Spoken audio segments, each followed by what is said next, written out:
आज हम अलंकार के बारे में पढ़ेंगे। अलंकार यह दो शब्दों से मिलकर के बना हुआ है, अलम और कार। यहाँ पर अलम का अर्थ होता है आभूषण। जैसा कि आप देखते होंगे जो गहने के दुकान है उनके ऊपर क्या होता है, कन्हैया अलंकार मंदिर, या और भी आप अपने आसपास के दुकानों पे देखे होंगे जहां भी आभूषण गहने जहां पे मिलते हैं वहां के दुकानों पे अलंकार लिखा हुआ होता है। तो अलंकार का क्या अर्थ है, आभूषण। और मनुष्य के लिए आभूषण का बहुत अधिक महत्व है। तो हम अपने सौंदर्य को बढ़ाने के लिए आभूषणों का प्रयोग करते हैं। उसी तरह से भाषा में सौंदर्य लाने के लिए अलंकारों का प्रयोग किया जाता है। अलम करोति इति अलंकारः, जो शब्द काव्य के सौंदर्य को बढ़ाते हैं उन शब्दों को क्या कहा जाता है, अलंकार। अब अलंकार के भेद के बारे में हम समझते हैं। अलंकार दो प्रकार के होते हैं, शब्दालंकार और अर्थालंकार।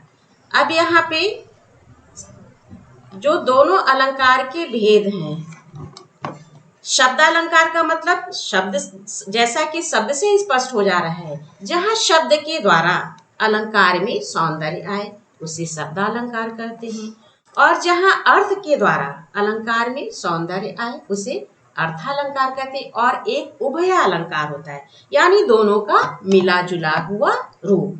अब शब्दालंकार यह भी क्या है, दो शब्द से बना है, शब्द और अलंकार। शब्द के दो रूप होते हैं, ध्वनि और अर्थ, और ध्वनि के ही आधार पे शब्दालंकार की रचना होती है, शब्दालंकार बनता है। जब अलंकार किसी विशेष शब्द की स्थिति में रहे और उस शब्द की जगह पर कोई और पर्यायवाची शब्द के रख देने से उस शब्द का अस्तित्व न रहे, उसे क्या कहते हैं, शब्दालंकार।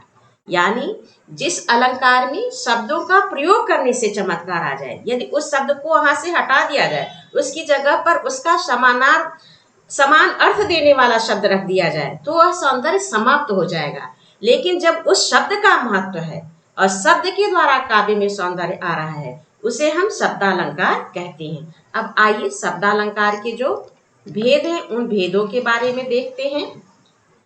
कौन कौन से भेद हैं, कौन कौन से शब्दालंकार के प्रकार हैं। भेद भी आप उसे कह सकते हैं, प्रकार भी आप कह सकते हैं।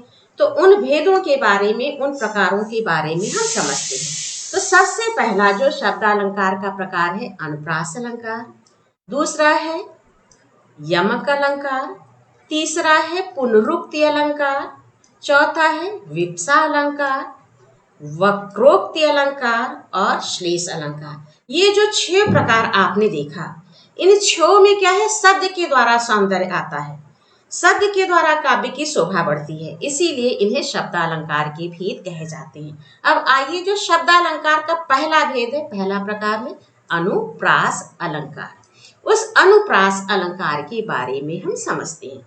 तो सबसे पहले हम अनुप्रास शब्द का अर्थ जानेंगे। अनुप्रास शब्द क्या है, दो शब्दों से मिलकर के बना है, पहला अनु और दूसरा प्रास। अनु का मतलब है बार बार और प्रास का अर्थ होता है वर्ण। तो जब कोई वर्ण बार बार आए, जब कोई वर्ण एक से अधिक बार आए और उससे जब काव्य में सौंदर्य उत्पन्न होता है, तो वह क्या है, अनुप्रास अलंकार। अब देखिए, जैसे एक यहाँ पे उदाहरण को हम देखते हैं, जन रंजन मंजन दनुज मनुज रूप सुर भूप। यहाँ पे क्या है, न वर्ण की आवृत्ति कई बार हुई है। तो इस तरह से और भी आप बहुत से इसके उदाहरण देख सकते हैं, जैसे तरनी तनुजा तट तमाल तरवर बहुछाय। इसमें क्या है, त वर्ण की आवृत्ति हुई है। तो जहां पर एक वर्ण एक से अधिक बार आए उसे हम क्या कहते हैं, अनुप्रास अलंकार। अब आइए अनुप्रास अलंकार के जो भेद हैं, अनुप्रास अलंकार के जो प्रकार हैं, उनके बारे में हम समझते हैं। तो अनुप्रास अलंकार के भेद में 6 का अनुप्रास, वृत्त्यानुप्रास, लाटानुप्रास, अंत्यानुप्रास और श्रुत्यानुप्रास, ये अनुप्रास अलंकार के भेद हैं, अनुप्रास अलंकार के प्रकार हैं। तो सबसे पहला जो अनुप्रास अलंकार का प्रकार है, 6 का अनुप्रास, उसके बारे में हम समझते हैं। तो 6 का अनुप्रास क्या है, जहां पर स्वरूप और क्रम से अनेक व्यंजनों की आवृत्ति एक बार हो, वहां पर क्या है, 6 का अनुप्रास अलंकार होता है। क्या है, जहां पर स्वरूप और क्रम से अनेक व्यंजनों की आवृत्ति हो। अब यहाँ पर देखिए रीझी रहसी हंसी हंसी उठे। तो यहाँ पे क्या है, अनेक व्यंजनों की आवृत्ति हुई है। रीझी र की और झ की भी हुई है, हंसी हंस में ह और स की हुई है। तो जहाँ पर स्वरूप और क्रम से अनेक व्यंजन आए वहां पर छे का अनुप्रास होता है। अब आइए अनुप्रास अलंकार का जो दूसरा प्रकार है वृत्तानुप्रास अलंकार, उसके बारे में देखते हैं। तो यह क्या है, जब एक व्यंजन की आवृत्ति अनेक बार हो वहां पे क्या होता है, वृत्तानुप्रास अलंकार। एक व्यंजन की आवृत्ति हो, जैसे तरनी तनुजा तट तमाल तरवर बहुछाए। एक और उदाहरण देखिए, चांदनी चमेली चारु चंद सुघर है। तो यहाँ क्या हुआ, च वर्ण च की आवृत्ति हुई है। तो जहां पर एक व्यंजन की आवृत्ति एक से अधिक बार हो। अब आइए तीसरा प्रकार देखते हैं, लाटानुप्रास। लाटानुप्रास क्या है, जहां पे शब्द और वाक्यों की आवृत्ति हो, प्रत्येक जगह पे अर्थ भी वही पर अन्वय करने पे भिन्नता आ जाए, वहां पे क्या होता है, लाटानुप्रास अलंकार। यानी जब एक शब्द या वाक्य खंड की आवृत्ति हो और तब वहां पर क्या होता है, लाटानुप्रास अलंकार। अब देखिए उदाहरण, तेग बहादुर हाँ वे ही थे गुर पदवी के पात्र समर्थ। तेग बहादुर हाँ वे ही थे गुर पदवी थी जिनके अर्थ। अब यहाँ पे देखिए पूरे वाक्य की आवृत्ति हो रही है।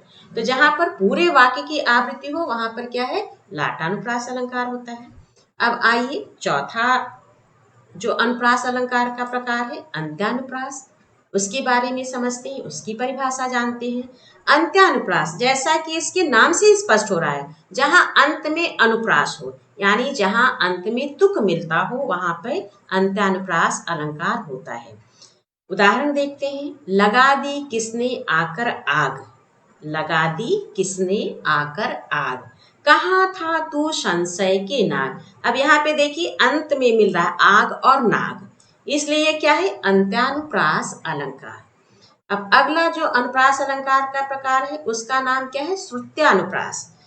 जैसा कि इसके शब्द से ही लग रहा है, श्रुति मतलब हमारे कान, तो जहां पे कानों को मधुर लगने वाले वर्णों की आवृत्ति हो, जो वर्ण कान को अच्छे लगते हो, कान को मधुर लगते हो, ऐसे वर्णों की जब आवृत्ति होती है तो वहां पे श्रुत्यानुप्रास अलंकार होता है।